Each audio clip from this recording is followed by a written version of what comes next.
If there's one thing I want you to take away from this episode, it's that you have power in how these relationships go.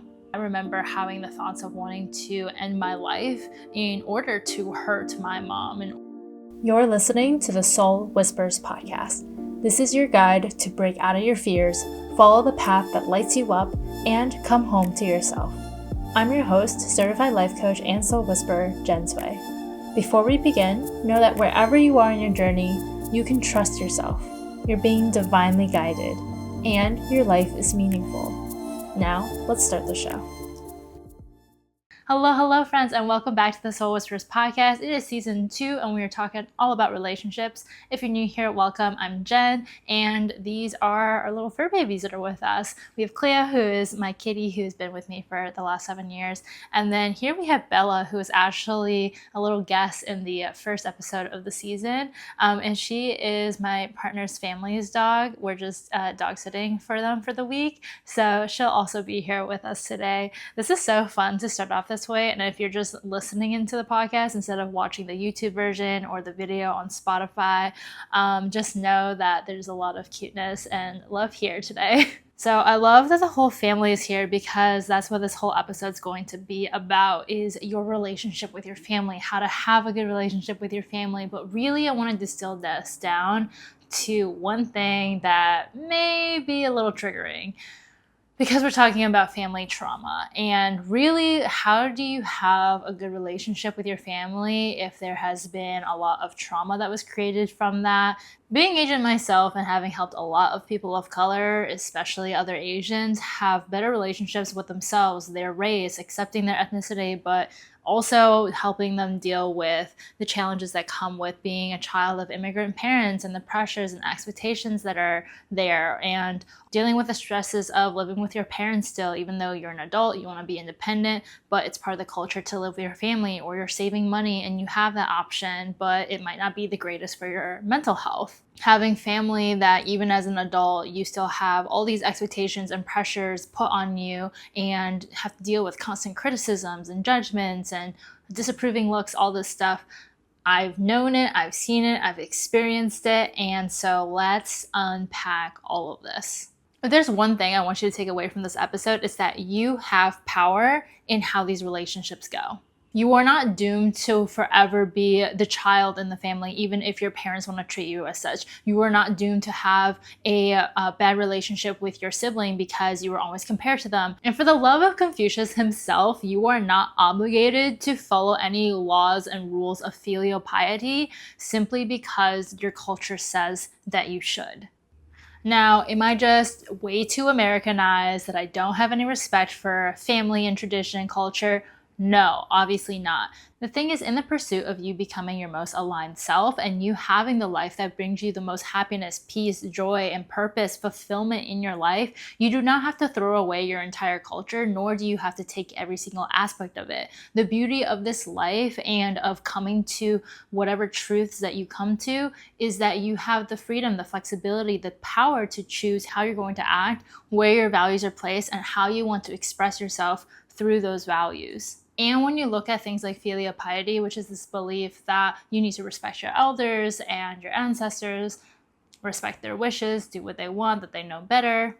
A lot of these beliefs are rooted in burden and in sacrifice, where parents are burdened by this responsibility of their children and caring for them way past when they would be considered adults in today's society, especially American society, and then also sacrifice, which has created a lot of guilt tripping. It's created a lot of shame and these feelings of indebtedness. And if you don't open up your perspective and think that you need to follow these beliefs to a T in order to belong to that culture, then you're never going to break out of the cycle. When people say that they want to be the generational cycle breakers, that it stops with them, that they're not going to pass on these traumas to their children or to their community, what you're really saying there is that you're going to question these cultural norms, these beliefs, and shift them into alignment for you. By doing this deep inner work that we've already talked about, of having a better relationship with yourself, letting go of shame, and everything that we're going to talk about in this episode, these are going to be the ways that you actually start shifting these feelings of guilt and shame and indebtedness into gratitude, desire, and an ambition to fulfill your potential. This is where filial piety actually becomes about respect and love, because guess what? Culture evolves, and it's time for these cultures that are rooted in emotional suppression to evolve as well.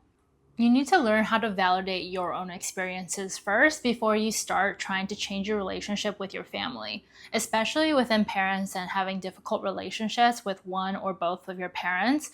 As an adult, it is your job to take your personal responsibility for healing the trauma that you have experienced in your life that has been caused by family members. And as unfair as that may seem, life is unfortunately unfair. However, in my personality, if I'm trying to build this concept that life is fair, then I see it from this perspective too, that if you can cause harm onto others and others can cause harm onto you, then it's not either your responsibility to heal each other's traumas. It's like, okay, great if you can help each other, but chances are you're not going to be healed from the person who hurt you. So just like how you maybe have been a bully in somebody's life, or maybe you've played this part of breaking somebody's heart, and now they're traumatized, they're experiencing insecure attachment or all these things, like you're not responsible for their healing. The same thing goes for family as well. Just because they are your blood does not mean that they owe you this healing from this pain that they've created. And trust me, as somebody who had blamed their mother for like all of these pains and problems in their life for most of their adult life and teenagehood and childhood,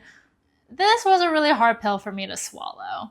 And essentially what it came down to for me was to realize that there is no healing found in waiting for the other person to change their behavior and waiting for the other person to apologize. And even if they were to behave in all these miraculous ways that in my mind would have helped me get over my trauma or help me heal my trauma, I probably wasn't even in a place to actually receive that, believe that they had changed, believe their apologies and accept those things, and to actually forgive. That always had started and ended with me being able to do that for myself. So as you're on this journey to taking personal responsibility in healing your trauma, please do not walk on a broken leg. I want to dispel any feelings of obligation that you may have to maintain these relationships with your parents as you're healing, because guess what? You can't walk on a broken leg, right? So if their relationship is fractured, if there has been pain that has been created, if there has been trauma that is, inflamed, it is probably not in your or their best interest for you to have deep interaction with them and try to create a better relationship together until you yourself have healed your broken leg. Through my hypnotherapy training, there was two big takeaways for me when it came to healing your relationship with your family and the subconscious beliefs that are created when trauma has happened. The first was to recognize that as a parent, their number one job is to create kids with high self-esteem. And like most parents, mine failed at this. But regardless, this whole concept of a parent's job really to be to raise a kid with high self-esteem really goes a long way. And I've said this before, I'll say it again. I feel like this world belongs to people with secure attachment styles. It is what allows you to feel bold and brave to be yourself. And for them, actually, maybe it feels natural and neutral to just be themselves because they have been shown that they have love even when they are themselves, even when they make mistakes, even when they say the wrong thing, even when they make somebody mad, right?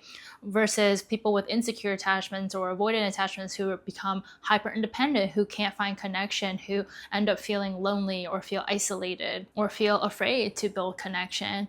Or people with insecure attachment styles feeling like super anxious and people pleasing and not feeling safe to take risks, to be bold, to be themselves. And I want to say this too, because I know that there's parents and soon to be parents who listen to this podcast.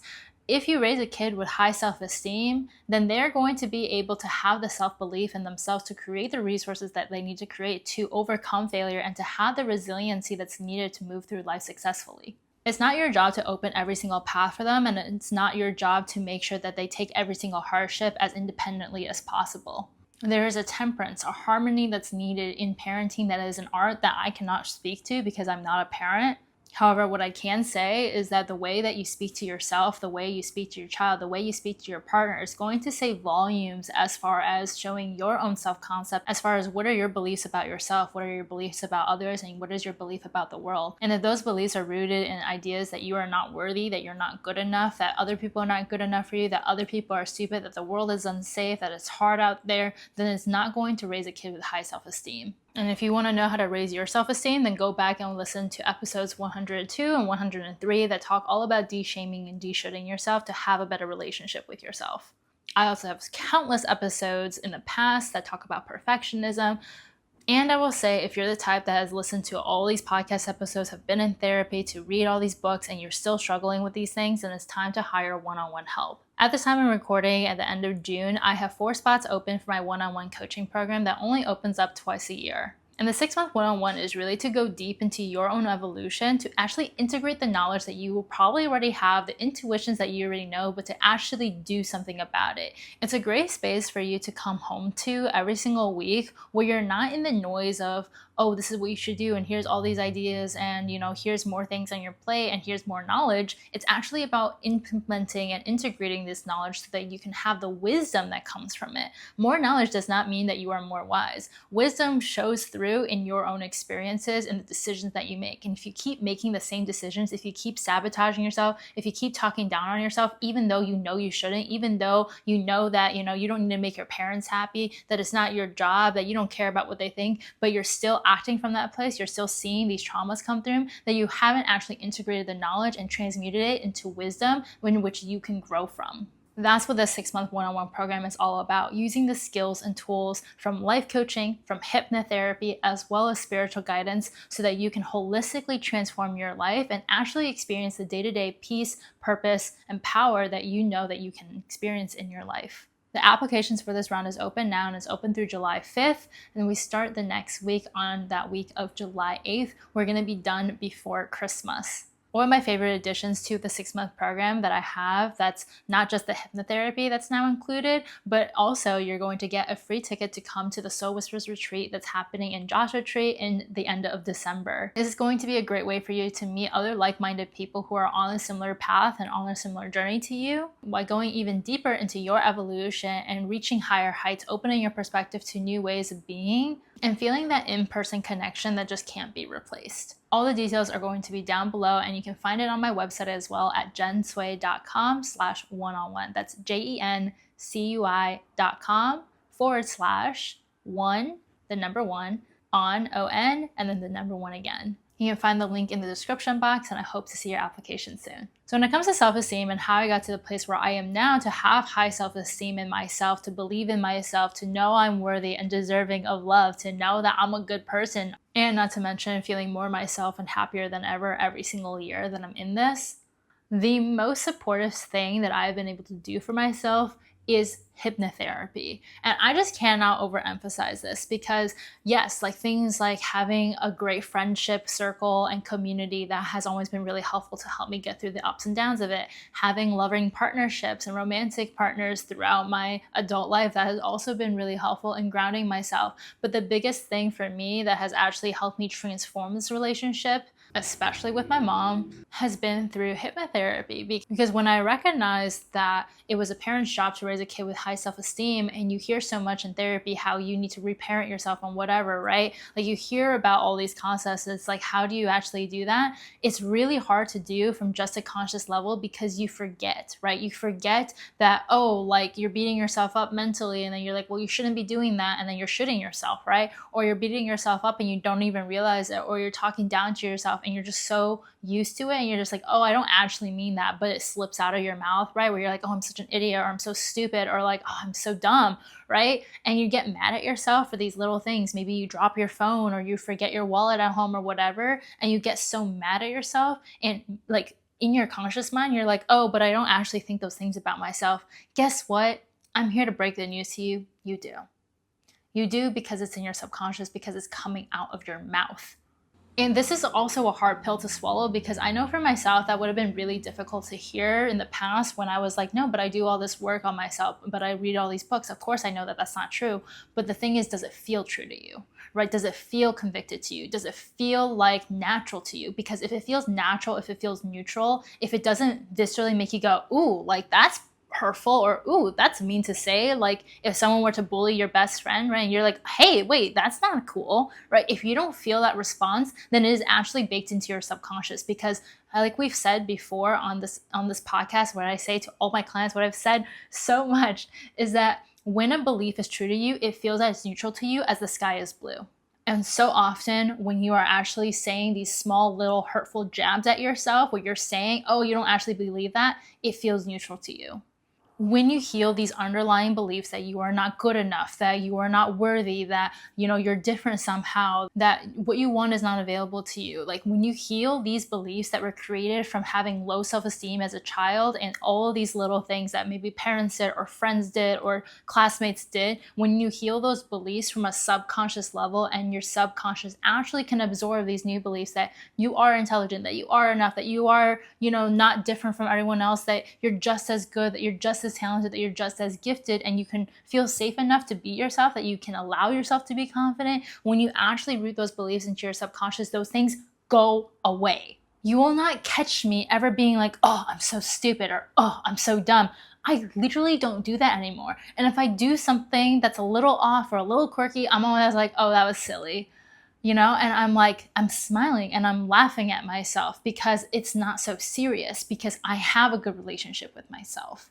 And these are the little things that are so easy to overlook, but if you actually want to measure if you are creating change in your life, if you are actually growing as a human, if the things that you are doing to heal is actually working, these are the things that you're going to notice change. You're going to notice your self-talk changing. You're going to notice your reactivity levels going down. You're going to notice your feelings of groundedness and calm, even in the face of adversity, even in the face of challenge. Now, the other big thing that I've learned in hypnotherapy and in transforming my relationship with my parents, especially my mom, through hypnotherapy, has been actually integrating this belief that I do not need my parents' approval, that I don't need them to accept me, that I don't need them to understand me, that it's all okay. It's this understanding that I'm actually an independent individual. And for me, I've received a lot of financial help from my parents in schooling, in my car, in building my business, in paying my rent. And for the longest time, it made me feel extremely inadequate, extremely insecure, and extremely dependent on them, which made me just more angry at myself because it was highlighting the shame that I had internally that was like, I'm not good enough if I can't be financially independent. And when we talk about feeling like a burden, when we talk about feeling like, you are indebted to your parents and like you can't be on their bad side, and it just makes you even more angry because you can't heal these traumas because you're still attached to them somehow. The way that I was able to really release all of those things is through integrating into my subconscious mind that those are not the things that make me independent. What makes me independent is my emotional independence, is my ability to think for myself, to make my own decisions, to feel the feelings that I need to feel on a daily basis in order to live the life that I actually want to live. It's the independence that comes from knowing that my mom can think whatever she wants to think about me doing my business and spirituality, her not believing in it, her not understanding it, her judging it and thinking it's witchcraft, as well as her having judgments over my friends or people that I date. It's that she can have all these beliefs, all these misconceptions, all these judgments, and that just has nothing to do with me, actually. That does not mean I have to change anything. That does not mean that I am now no longer okay. That does now not mean that now I need to people please and get on her good side. That does not mean I have to defend myself, which is all of the things that I used to do, whether it was in high school fighting with her, middle school, whether even it was in college when I was going back home to Michigan to see her and getting in huge fights over my career choices or even my emotional well-being because I was so extremely depressed. And she had her own thoughts of how I should deal with that. So often I hear my clients say this, that they know they do not need their parents' approval. They know that they're an adult. They are like in their 20s, 30s, 40s, 50s. Even so far as people in their 60s or people who have lost a parent that still feels this pang of judgment over what would they think if they were still here? What would they have said? And still living off of rules of people that literally are not even in their lives. That is one of the biggest mental and emotional traps that I think you can live in, and is one thing that kept me so depressed and anxious, so angry, and so ashamed of myself for so long that I am so grateful for to have let go of now. I have another podcast episode, number 99, where I talk about healing the mother wound. And that was a pivotal point for me that has all happened within this last year, where my relationship with my mom has completely transformed. And it's not like, oh, we like completely love each other and we're so nice and kind to each other all the time. There's never a hurtful word said and we totally get it. It's not like that. It's not this picturesque thing that I think people maybe idealize or think that exists, but it doesn't. it is just eons better because I feel grounded in myself. I feel safe enough to be my true self. I feel so convicted in who I am and what I'm doing that I can literally have a call with her like I did a week ago when I told her about my new boyfriend. And she had all these thoughts to say about him, about me, about what I should be looking for, about who I should date, over how much money I should be making, how much money they should be making, over her expectations for kids, and then all these different things. Like, it was a big ass conversation, and it is the work that I've been able to do with myself through hypnotherapy, through coaching, through spirituality, and through grounding into myself that allowed me to have such a deep and honest conversation with her, where I was very passionate in my tone, okay, which isn't abnormal for us, by the way. But I was very impassioned in telling her that she's projecting all of these thoughts and all of her insecurities onto me, that she's projecting all of these desires and all these unmet, unfulfilled dreams onto me, that she is projecting all these things. And the way that she says these things to me, even though I know she comes from a place of love and that is her intention, that I know that she wants what's best for me, the way that she says it and the way it comes across to me is very hurtful. It makes me feel like she's saying that I'm not good enough, that I'm making mistakes. And I was also able to tell her that, I really hope that she is able to focus more on the things that bring her happiness and bring her joy. I call her out on her scarcity mindset, on her contradictions that she was saying about what she wants from me and what I'm doing and what she thinks I should be doing. I call her out on all of these things, but doing so in a way that was still very authentic to me, that wasn't finger pointing. And she was actually really receptive to it. And not receptive from a point of like, oh, I see what you're saying and I'm sorry, I'm going to change, but receptive as like she listened to it on, she was like, oh, your Chinese is really good, which I thought was really funny. It allows us to actually have a little bit more of a clarifying conversation, and for us to shift the conversation into a different direction that was more neutrally grounded, and then for us to respectfully end the conversation as well and then catch up at a later time. I would not have been able to do that like 2 years ago. Like a few years ago, I still remember being so extremely prickly over anything that she would talk about, whether it was my career or money or dating, and I was just like shut that conversation down immediately. And in that past episode, number 99, where I talked about the mother wound and how I've been healing that, one of the biggest changes for me was when I decided that I was going to show up authentically with my parents and my relationship with them, which means things like speaking my truth, in not allowing somebody to continuously berate me over the phone or criticize me, which means telling them my perspective, which means sharing these perspectives that I've learned from coaching, from my own personal development, and also creating space when needed. This is the power of one. This is the power that you have in your relationships to decide how are you going to show up. And seeing the ways where I have created independence from my parents has really allowed me to be able to be more solid in myself. Now, granted, this did not happen overnight, right? Like, my relationship with my mom has been one of the most challenging relationships of my entire life since I was a child. And nothing changed until a few years ago, where I finally decided, one, that I not only did I want to have a better relationship with my mom, but I wasn't going to wait until one day or wait until, oh, I become so successful that she just finally has to see how cool I am, how good I am, and how like I made the right decisions for me and for her to accept me. It was like completely transforming what that looked like to have a good relationship with her in my own mind, and what would make me actually feel content in our relationship that helped me shift into that direction. And then the biggest shift that came after that was that decision that I already talked about of becoming more of my authentic self and letting myself show that in our relationship. And I feel so impassioned about this because I know how deep parental wounds can run and how it can be so pervasive in every single area of your life, whether it is your career choices, your dating life, your family life, your friendships, your health. Like, it runs so deep and can be so pervasive that it feels like such a heavy, sticky thing to manage. And I want to offer you this grace and this love that you can give to yourself, this compassion to deal with it one thing at a time. Because in a way too, this has also been one of the biggest blessings that have come with having this challenging relationship, where it's allowed me to understand so much more in depth about who I am, what I believe in. It has allowed me to feel so convicted in myself, to have this adversity, to have one of my biggest challenges in life also be somebody who loves me very deeply. And now it's almost as a mirror for how much I've actually grown, how much wisdom I've actually implemented into my life, because it shows through as my interactions with her. Your relationship with anybody, including yourself, including family, including romantic life, and everything else we're going to talk about this season, comes down to the thoughts that you have about a certain person and the feelings that come along with it. That's all a relationship is. Like, you might hear that a relationship has to go both ways, but we already know from like shows like You, which by the way I didn't watch, but I can understand the concept of, and even like parasocial relationships where you don't actually know somebody online, but you feel like you have a relationship with them, you feel like you know them.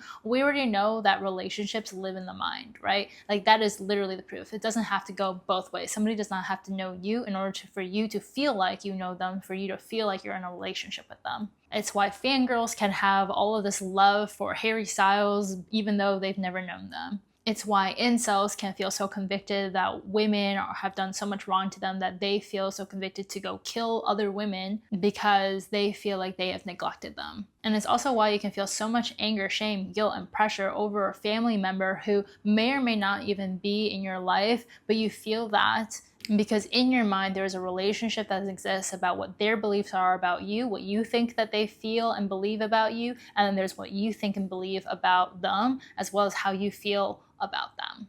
If you think loving thoughts about somebody, you will feel loving towards them. If you think bad thoughts about somebody, you're going to feel bad towards them. And I've talked to so many people about this and coached them on it and guided them through this, where it's like they just know that their parents are going to say a specific thing or think a certain way or feel a certain feeling about a decision that they made, a person that they're dating, the job that they have, or if they want to quit their job. They just know this. And I'm not here to argue with pattern recognition of, okay, they might react in this way. But my point is, it doesn't matter what they think. It doesn't matter what they feel, right? You already know this mentally. But if you were to actually believe that, then you would just do that thing. You would tell them from a place that is aligned to you, because you believe that in a relationship, in a good relationship with your family, in that ideal relationship, you would be able to tell them things, right?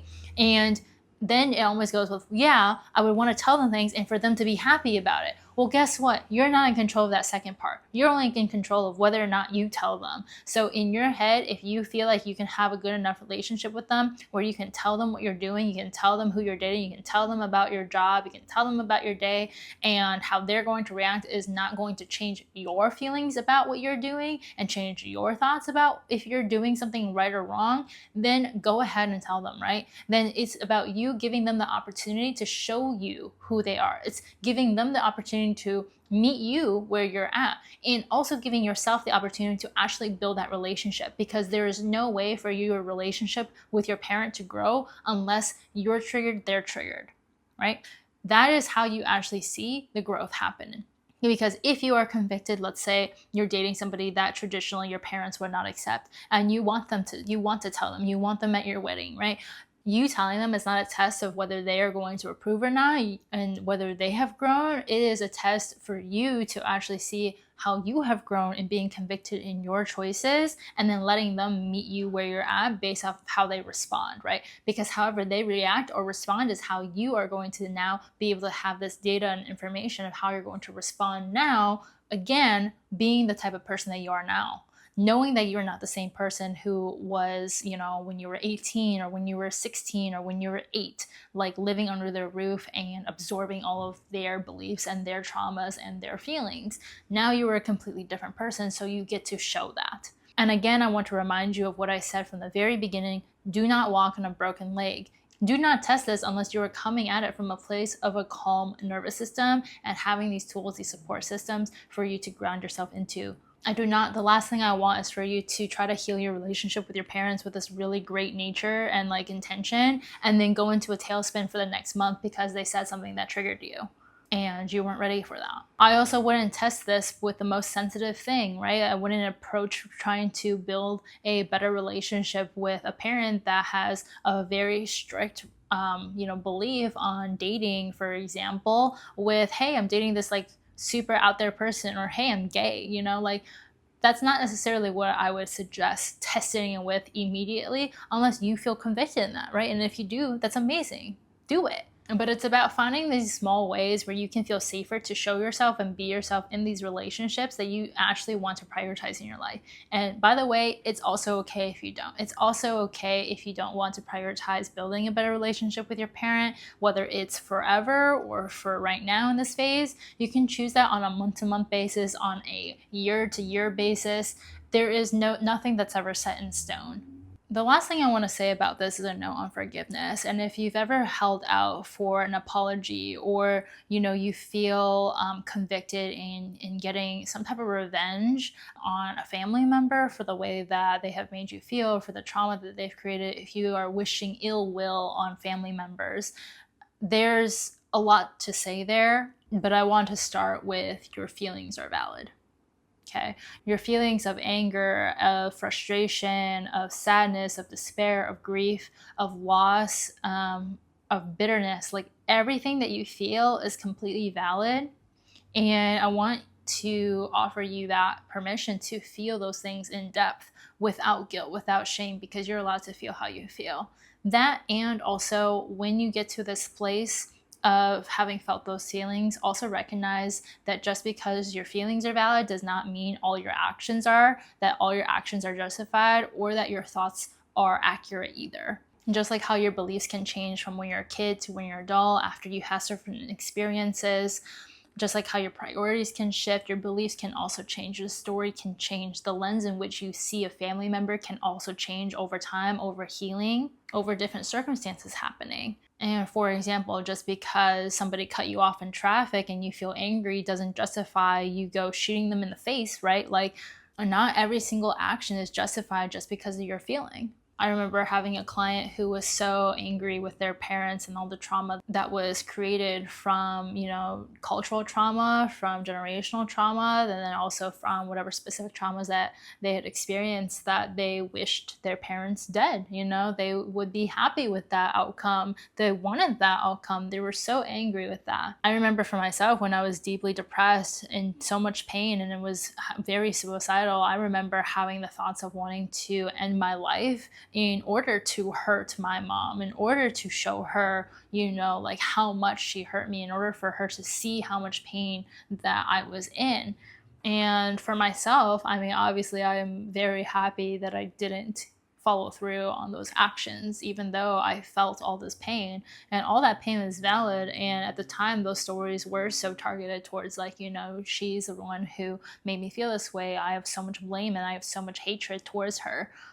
And yet at the same time, I was conflicted because I obviously had this desire for a good relationship with her. I had this desire to love her. I had this desire to receive love from her and validation from her. And no matter how you want to label that, from a soul level, from a spiritual level, I believe that we are naturally attuned to love, and how that love wants to be expressed is going to come through differently, and it's also going to have to go through the filter of your ego. And at that time, I had so much fear, so much doubt, so much ego, so much resistance, that the only way for that to come through was in wanting to create pain, was wanting to inflict pain.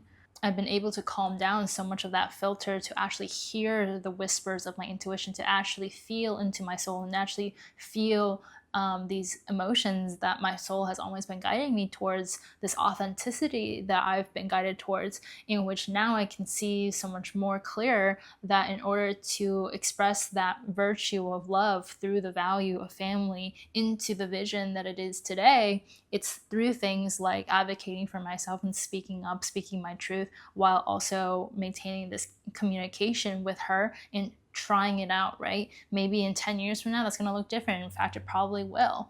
But this is, again, why I hit so strongly that your relationship with yourself is number one, why my core life philosophy of understanding who it is that you are through your virtues, your values, and then letting the vision be this co-creation with the universe and be this co-creation with other people is so important, is because of things like this. If you don't go through this deconditioning work, if you don't know who it is that you are, then you are at risk for creating a vision for your life and doing things that are not going to make you happy, that are going to have consequences to them, because you have not yet learned the tools and have had the practice of actually listening to your intuition and following it from those places, because you have not experienced the healing and the thriving, the joy, the pleasures in life that is available to you, that wants to come through you, but is only coming through in these in these desires for temporary pleasure, for drugs, for alcohol, for sex, for, argument, for drama, like all these different things that really you already know don't bring you any closer to feeling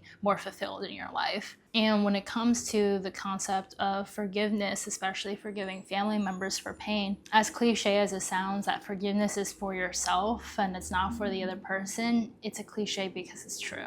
All you can do is honor your own individual process and get the support you need in order to get to that place. You don't need to forgive somebody to move on with your life, and that is up to you. That is your choice.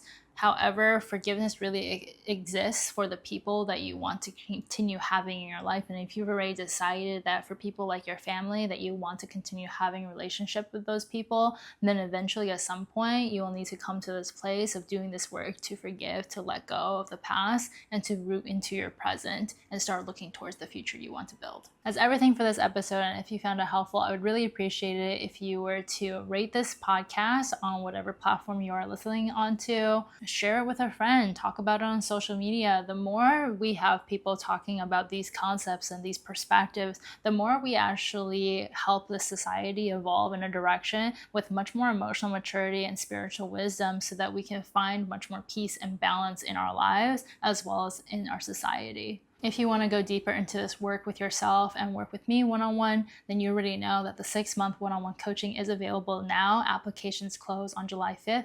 Information is going to be all down below. And if you're interested in just doing a hypnotherapy session, I also have 1-month hypnotherapy transformations that are available for you to book. I'll put the link in that down below as well. And you can find it, as always, on my site at jencui.com. That's JENCUI.com. Until next time, friends, stay well.